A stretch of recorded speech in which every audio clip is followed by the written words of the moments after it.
السلام علیکم۔ ناول تیرے عشق میں، تحریر مہرین اکرم، میگا ایپیسوڈ 19، 20، 21۔ کیا کر رہے ہو تم؟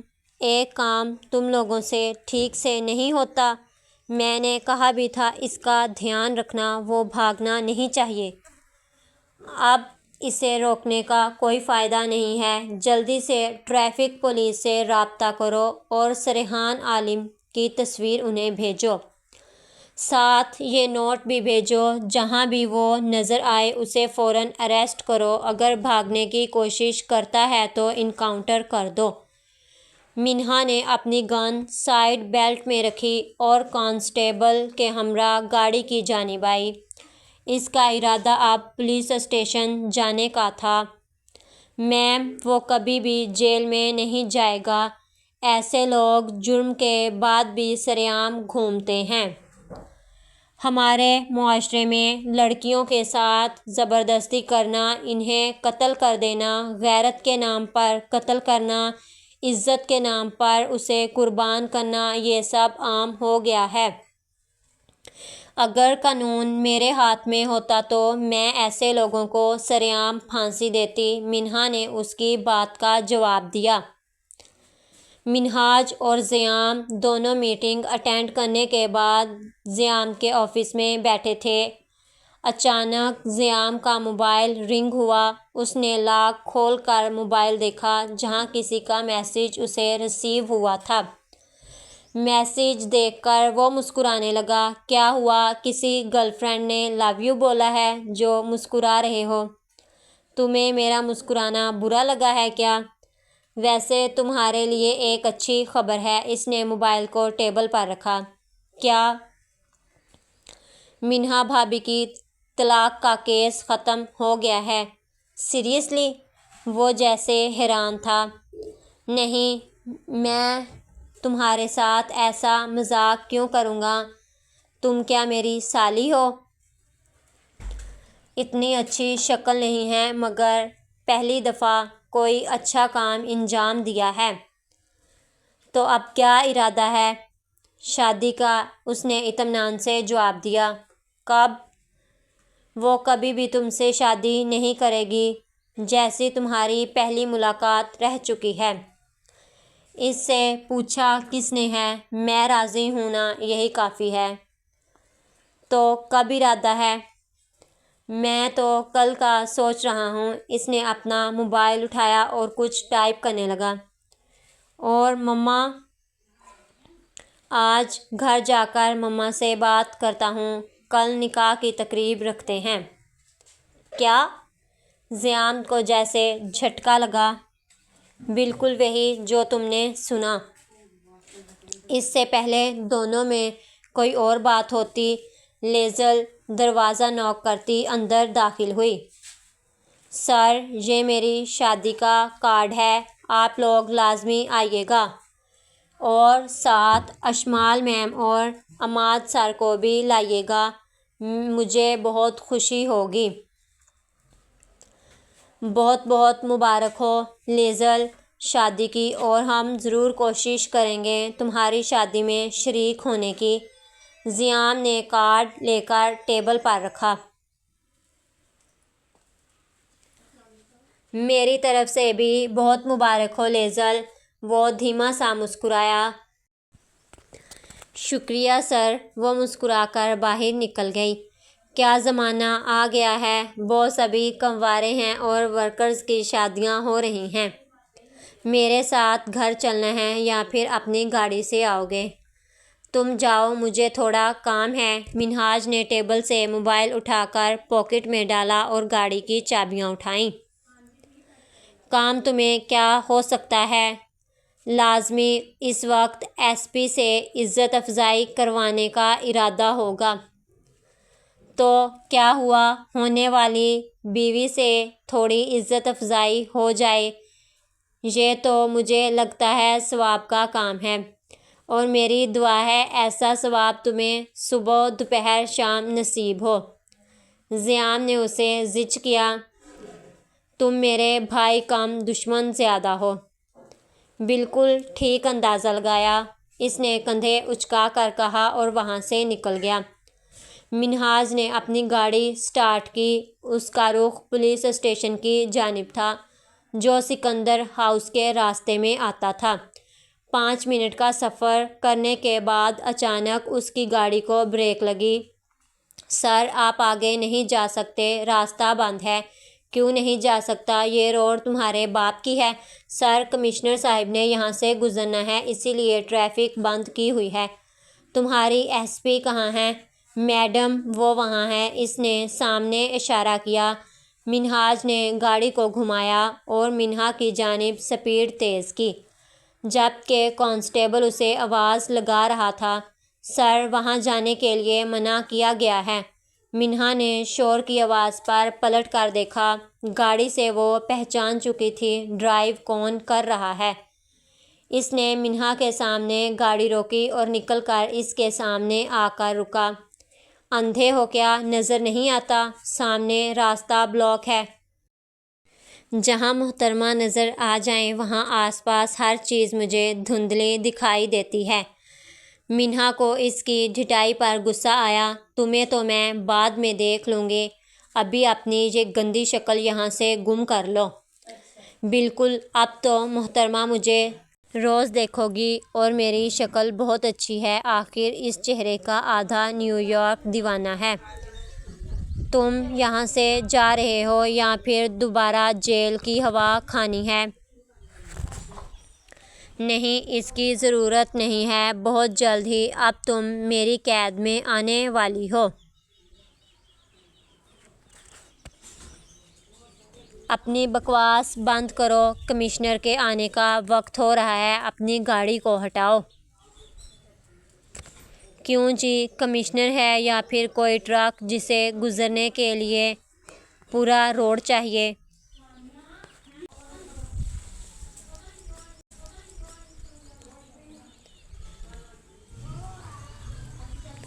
منہاج علی سکندر، تمہارا میں وہ حال کروں گی تم یاد رکھو گے۔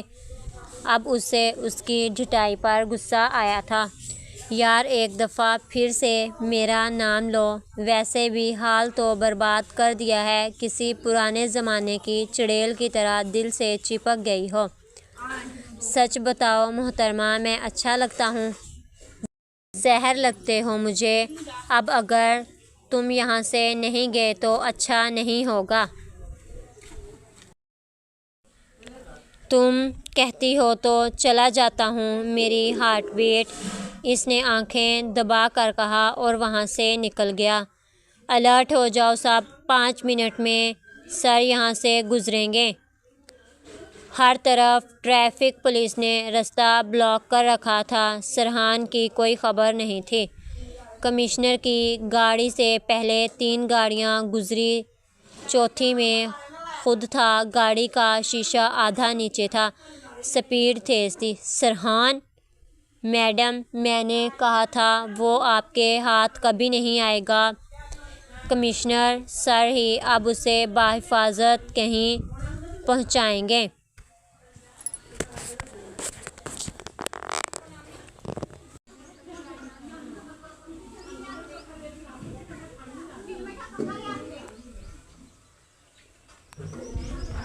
منہا میں ہمت نہیں ہوئی انہیں روک دے۔ زیام نے گاڑی روکی اور پیچھے کے دروازے سے اندر جانے کا سوچا۔ وہ جانتا تھا سامنے ماما ہوں گے اور انہیں اب تک علم ہو گیا ہوگا میرے اکاؤنٹ سے ایک ساتھ اتنے پیسے غائب ہوئے ہیں۔ ادھر ادھر دیکھنے لگا، اسے کوئی نظر نہیں آیا۔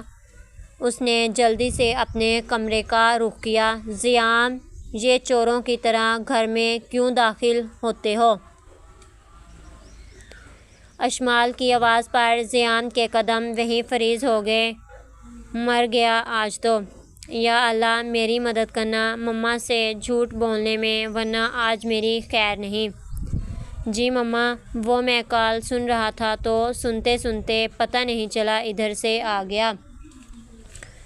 ٹھیک ہے، جلدی سے فریش ہو کر نیچے آ جاؤ، مجھے کچھ بات کرنی ہے۔ ملازمہ سے کہہ کر ڈنر بھی لگواتی ہوں۔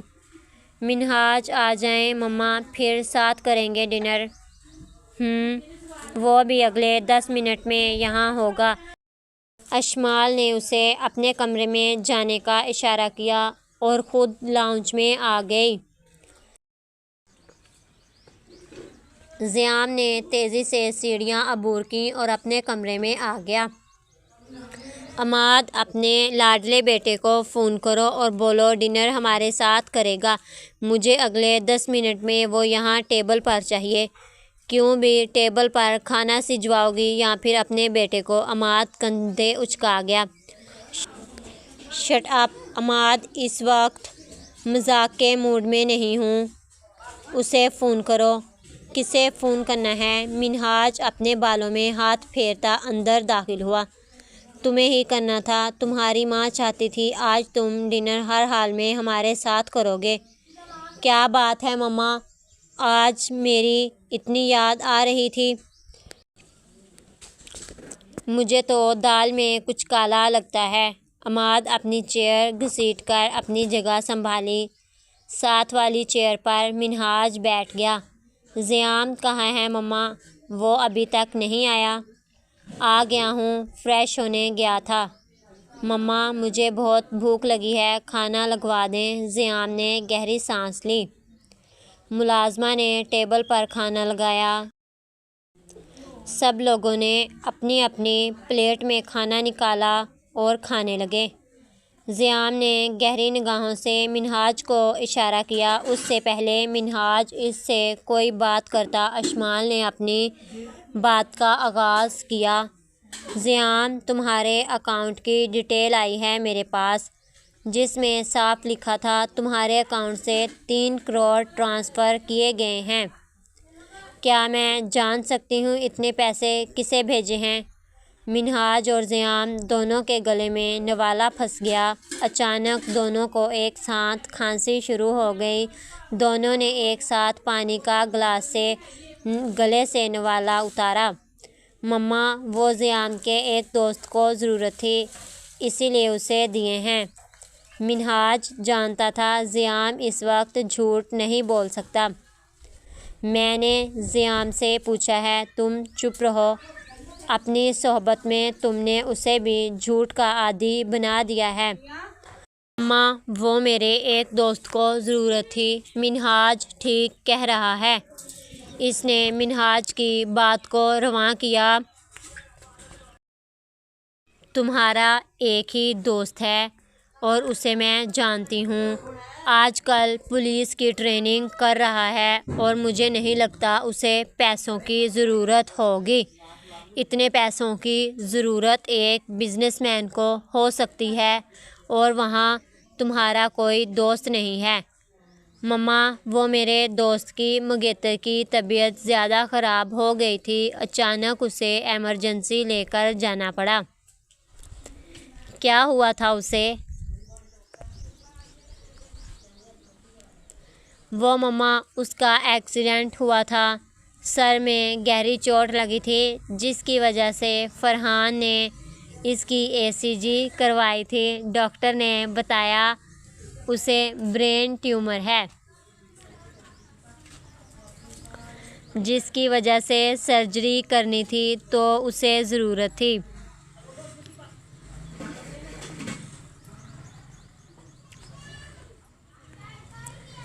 زیام کی بات پر سب کی نظر اچانک اس پر ٹھہری۔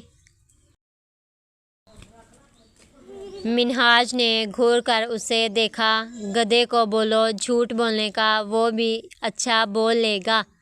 زیام، کون سی ایسی میڈیکل سائنس ہے جو دماغ کی ECG کرواتی ہے؟ اب اسے یاد آیا تھا وہ جلدی میں کیا بول گیا۔ وہ میرا مطلب تھا مما، الٹرا ساؤنڈ ہوتا ہے۔ پاگل ہو گئے ہو؟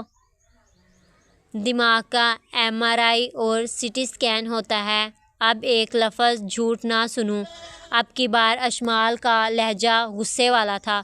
مما، اس کے اکاؤنٹ سے پیسے میں نے استعمال کیے ہیں۔ آپ مجھ سے بات کریں، کیا بات کرنی ہے؟ تم نے وہ پیسے کہاں استعمال کیے ہیں یہ میں اچھے سے جانتی ہوں۔ اور تم یہ بھول جاؤ ایسا کچھ ہوگا۔ جب آپ سب جانتی ہیں تو اس بات سے بھی آپ راضی رہیں۔ میں منہا سے شادی کرنا چاہتا ہوں۔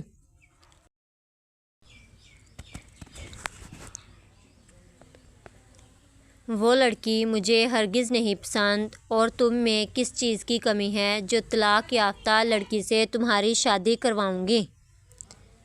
یہ سب میں نہیں جانتا۔ میں فیصلہ کر چکا ہوں۔ میں اس سے محبت کرتا ہوں اور وہی میری بیوی بنے گی۔ میں ویسے بھی آپ لوگوں سے اس سلسلے میں بات کرنا چاہتا تھا۔ کس بارے میں بات کرنا چاہتے تھے؟ میں چاہتا ہوں صبح آپ لوگ منہا کے گھر چلیں میرے ساتھ، ہم دونوں کی بات کرنے۔ میں صبح نکاح کرنا چاہتا ہوں۔ تم پاگل ہو گئے ہو؟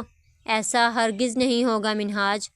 تمہاری یہ ضد کبھی پوری نہیں ہوگی۔ اور کیا وہ لڑکی راضی ہے؟ اس کی رضامندی جاننا ضروری نہیں ہے۔ منہاج علی سکندر اس سے شادی کرنا چاہتا ہے، یہی بہت ہے۔ تم جو بھی کر لو وہ اس گھر میں نہیں آئے گی، اور یہ میرا آخری فیصلہ ہے۔ سمجھا دینا اپنے لاڈلے بیٹے کو۔ آپ بھی سمجھا دیں اپنی بیوی کو، میری بیوی وہی بنے گی، اور وہ بھی کل اس گھر میں آ رہی ہے۔ مٹھائی تیار رکھنا آپ لوگ۔ منہاج نے اپنی بات مکمل کرتے وہاں سے اٹھ کر چلا گیا۔ مما آپ جانتی ہیں وہ جو چاہتا ہے کر کے رہے گا۔ آپ ایک دفعہ اس کی بات مان لیں۔ یہ سب تمہاری اور عماد کی شے پر کرتا ہے۔ تمہیں کیا ضرورت تھی اسے اپنے اکاؤنٹ سے پیسے دینے کی؟ مما وہ زیام اس سے پہلے اپنی بات مکمل کرتا اشمال وہاں سے اپنے کمرے کی جانب چلی گئی۔ ان ماں بیٹوں کے چکروں میں مجھے لگتا ہے ہم دونوں کسی دن خودکشی کر لیں گے۔ وہ تو اسلام میں حرام ہے بابا۔ تم اپنے فتوے اپنے پاس رکھو، فی الحال یہ سوچو کل کیا ہونے والا ہے۔ ہوگا کیا بابا؟ کل بیٹھ کر منہاج کے نکاح کے چھوارے کھائیں گے۔ اس کا انداز بالکل نارمل تھا۔ تمہاری ماں ہمیں زہر دے دے گی اس کی جگہ، اور مجھے اس لڑکے کی سمجھ نہیں آتی۔ اس کو پورے نیو یارک میں صرف ایس پی ہی ملے تھی۔ کیا کر سکتے ہیں، اس کی پسند ہی ایسی ہے۔ اس نے ٹیبل سے سیب اٹھایا اور اپنے کمرے کی جانب آ گیا۔ عماد سر پکڑ کر بیٹھا تھا۔ اس کے گھر میں ایک نیا تماشا ہونے والا تھا۔ تماشا تو تبھی ہو گیا تھا جب منہاج نے ان کی زندگی میں قدم رکھا تھا۔ تم نے مجھے کیوں یاد کیا؟ عدنان اس وقت امیر عالم کے شاندار بنگلے میں بیٹھا تھا۔ تم جانتے ہو تمہیں تب ہی یاد کیا جاتا ہے جب کوئی کام ہو، تو تمہیں اس بات کا اندازہ بھی ہونا چاہیے کہ میں اب تمہارا کوئی کام نہیں کرنے والا، کیونکہ اگر تمہیں یاد ہو کچھ وقت پہلے میں بھی تمہارے پاس آیا تھا، مجھے بھی اس وقت تمہاری مدد کی ضرورت تھی۔ جانتا ہوں کیا ہم پرانی باتوں کو بھول کر دوبارہ اپنا کام شروع نہیں کر سکتے؟ نہیں، میں اب تمہاری کوئی مدد نہیں کروں گا۔ یہ لو، یہ 1 کروڑ ہیں، باقی 1 کروڑ تمہیں کام ہونے کے بعد مل جائے گا۔ عدنان نے حیرانگی سے بیگ کو دیکھا جو نوٹوں سے بھرا ہوا تھا۔ اس سے پہلے بھی امیر عالم کے ساتھ کام کیا تھا، مگر پہلے کبھی بھی اسے اتنے پیسے نہیں ملے تھے۔ کام بتاؤ؟ میں چاہتا ہوں تم اپنی کمپنی کے ذریعے فرحان کا ویزا لگواؤ، اسے نیو یارک سے دور بھیجنا ہے ابھی کچھ وقت کے لیے۔ جہاں تک میں جانتا ہوں آپ اسے خود سے دور نہیں کرتے، تو آج ایسا کیا ہو گیا؟ ابھی اس کے لیے یہی بہتر ہے۔ ایس پی اس کی تلاش میں ہے اور مجھے ہرگز اسے لاک اپ میں نہیں دیکھ سکتا۔ مجھے ہر حال میں اس منظر عام سے غائب کرنا ہے، اور میں اپنے بیٹے کے لیے کچھ بھی کر سکتا ہوں۔ تمہارے پاس زیادہ وقت نہیں ہے۔ ٹھیک ہے، کام ہو جائے گا، مگر میں تم پر یقین نہیں کر سکتا، اسی لیے پہلے مجھے بقایا پیسے دے دو، اس کے بعد تمہارا بیٹا ایئرپورٹ جائے گا۔ ٹھیک ہے۔ امیر عالم کے پاس کوئی دوسرا راستہ بھی نہیں تھا، اس نے آرام سے اس کی بات مان لی۔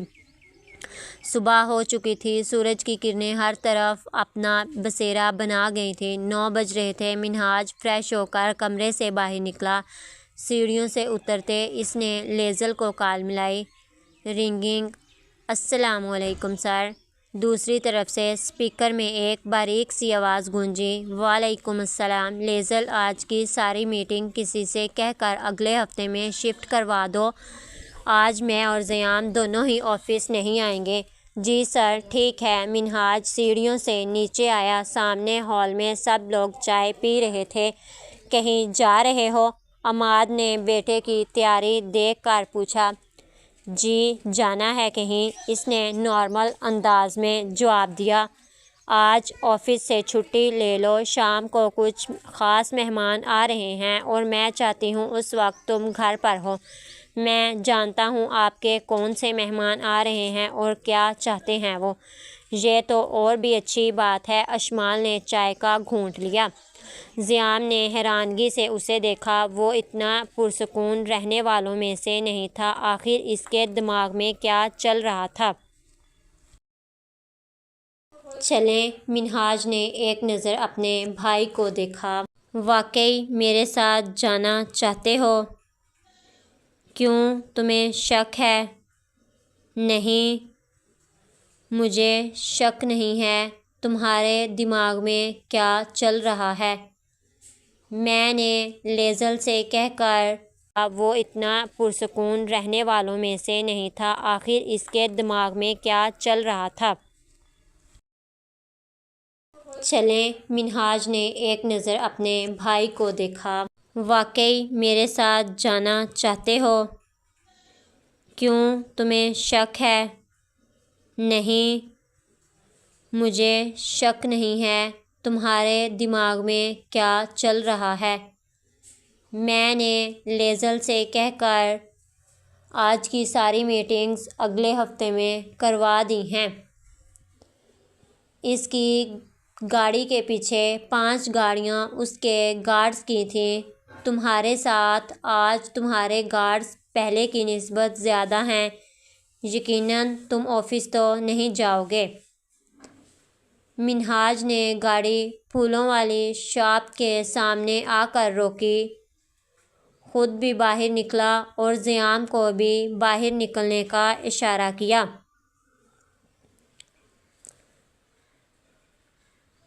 گاڑیوں کی سجاوٹ اچھی ہونی چاہیے اور فریش پھول استعمال کرنے ہیں۔ آپ لوگوں کے پاس صرف 1 گھنٹہ ہے اور مجھے امید ہے جتنے آپ کو پیسے ملے ہیں اس کے حساب سے کام بھی اچھا ہوگا۔ زیام خاموشی سے اسے دیکھ رہا تھا۔ اسے کچھ اب سمجھ آنے لگا تھا وہ کیا کر رہا ہے۔ ایسے کیا دیکھ رہے ہو؟ یہ میرا وہم ہے منہاج، تم ایسا نہیں کر سکتے۔ جانتے ہو شام کو تمہارے رشتے کے لیے مہمان آ رہے ہیں۔ جانتا ہوں سب۔ اگر وہ اشمال علی سکندر ہیں تو میں بھی منہاج علی سکندر ہوں، ان کا خون، اور ظاہر ہے ان سے 2 قدم آگے ہی رہوں گا۔ وہ یہ سب قبول نہیں کریں گی۔ کر لیں گی، مجھے امید ہے ایک نہ ایک دن وہ منہا کو قبول کر لیں گی۔ گدھے، میں بھابھی کی بات کر رہا ہوں، وہ تجھے قبول نہیں کرے گی۔ میں اسے قبول کر رہا ہوں، کیا یہ کافی نہیں ہے؟ اب اپنے دماغ پر کم زور دو اور میرے ساتھ چلو۔ کہاں؟ ہر طرف ڈھونڈو۔ اسے سرحان عالم نیو یارک سے جانا نہیں چاہیے۔ مجھے ہر حال میں وہ چاہیے۔ نہ جانے کتنی لڑکیوں کی زندگی اس نے برباد کر رکھی تھی۔ ایسے لوگوں کو جینے کا حق نہیں ہے۔ ارے بھائی، اتنی جلدی نہیں کرتے، ہر کام کے لیے تھوڑا وقت لگتا ہے، ہر چیز کو سنبھل کر کیا جاتا ہے، اور تم جانتی ہو پولیس جب کسی کیس میں ہاتھ ڈالتی ہے تو اس کے دشمنوں میں بھی اضافہ ہو جاتا ہے۔ منہا جانی پہچانی آواز پر کرنٹ کھا کر پلٹی۔ سامنے ایس پی فرحان اختر تھا۔ اسے وہ کیسے بھول سکتی تھی؟ فرحان نے اس وقت اسے اپنا سمجھ کر سنبھالا تھا جب وہ اکیلی تھی۔ اکثر برے وقت میں کام آئے لوگ زندگی کا حسین پل بن جاتے ہیں۔ ایسے دیکھتی رہو گی یا پھر کچھ منگوائیں گی؟ بھی کھانے کے لیے۔ ارے بھی مہمان چل کر آیا ہے۔ فرحان نے اس کے سامنے ہاتھ لہرایا جو اسے دیکھ رہی تھی۔ منہا نے اسے دیکھ کر کانسٹیبل کو اشارہ کیا۔ فرحان کو اپنے آفس کی جانب اشارہ کیا۔ دونوں ہم قدم چل رہے تھے۔ منہا کو ابھی بھی یقین نہیں تھا فرحان اس کے سامنے تھا۔ ایسے دیکھو گی تو اٹیک آ جائے گا۔ تم ابھی بھی نہیں بدلے۔ تم بدل گئی ہو۔ اب تو مسز عدنان نہیں رہی۔ کیا تم طنز کر رہے ہو؟ نہیں، میں تمہیں اس کے لیے مبارکباد دے رہا ہوں۔ آنے سے پہلے بتایا کیوں نہیں؟ اگر بتا دیتا پھر تمہارے چہرے کے یہ رنگ کیسے دیکھتا؟ اب کی بار اس نے منہا کے سامنے والی کرسی سنبھالی۔ میں کچھ عرصے کے لیے آیا ہوں۔ اس نے سانس خارج کی۔ کیا اسی سلسلے میں آئے ہو جو میں سوچ رہی ہوں؟ میں 3 ماہ کی چھٹی لے کر آیا ہوں۔ میں تمہیں اکیلا نہیں چھوڑ سکتا تھا، اور جو کیس ہم سولو کرنا چاہتے ہیں اس میں خطرہ ہے بہت، اور میں تمہیں خطرے میں نہیں ڈال سکتا۔ فرحان، تمہاری جان کو بھی خطرہ ہوگا۔ تمہیں یہاں نہیں آنا چاہیے تھا۔ میں تمہیں بھی نہیں خطرے میں دیکھ سکتا، یا پھر ایسے کہو میں تمہیں نہیں کھونا چاہتا۔ تمہاری طرح میری بھی ایک بہن تھی جس کے لیے سر پر پولیس بننے کا جنون تھا۔ کہاں رک رہے ہو؟ ہوٹل؟ نہیں، تم میرے گھر چلو گے میرے ساتھ؟ منہا نے اس کی بات کاٹی۔ نہیں، ہم… میڈم، چائے یہاں رکھ دو۔ اس نے ٹیبل کی جانب اشارہ کیا، پھر ایک کپ فرحان کی جانب دھکیلا۔